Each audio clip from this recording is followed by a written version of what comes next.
Be a bridge builder, not a troublemaker or a bridge burner. A troublemaker is someone who feels the need to protest or complain, even over the smallest slight or misstep. They feel the need to twist an argument in order to make their point sound amazing, and they will twist an argument and bend truth to truly diminish unfairly an opposing view. Truth doesn't need to do that. Truth stands on its own merit. It doesn't need to tear down the opposition. It truly stands on its own. And whenever you speak truth like that, it will prevail against even a troublemaker. Unfortunately, we see so many examples of this in today's society, politically, socially, and unfortunately, personally, a lot of the time. In Proverbs, which is the book we're going through, right? In 6:19, chapter 6, verse 19, in a list of things that the Lord hates, it says, He hates ones who stir up conflict in the community. And so, going a little deeper, do we have troublemakers in our lives that we need to confront? Or are we the troublemakers in our lives? I think that we all are, in little ways, troublemakers. There are times where we can lose our temper, right? We can speak up to people that we disagree with, people that we even agree with, in ways that aren't really out of love for them. And that's not to say that correcting somebody is immediately not out of love for them.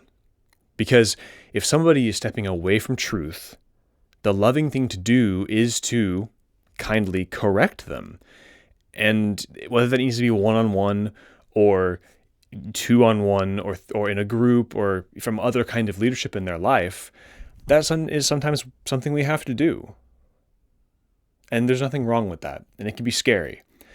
But I really think this is the first, maybe the easiest example so far of an instance to truly use this discretion and discernment that we're talking about.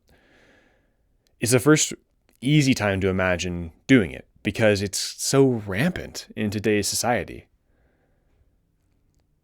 And then even further, we have to think, are we communicating truth and combating falsehood from a place of love, or are we doing it to try to win, to try to assert ourselves, or to try and be right?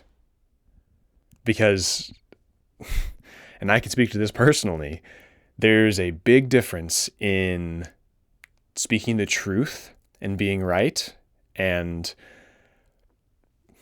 helping guide someone closer to that truth and doing it to be right because you know you're right. When you come at it from that way, it's your ego taking charge. And you're no longer speaking truth with this person out of love. You're doing it for yourself. And as we've talked about, that's unwise. That's bordering on foolishness, where it's all about you. Whenever you talk to somebody and speak truth to them and it's about them or it's about the truth itself, you're not even in the picture really. The truth is coming through you to them, and you're way more of like a guide to them. And so it's easier for them to perhaps accept the truth whenever it's not you preaching to them. And this goes for anything, but it's not just preaching the gospel to them. Truly any kind of truth in life, right? And so when I move forward through the next many days, this is a place I'm going to look at in my heart because I have this tendency to want to be right and to win. See you tomorrow.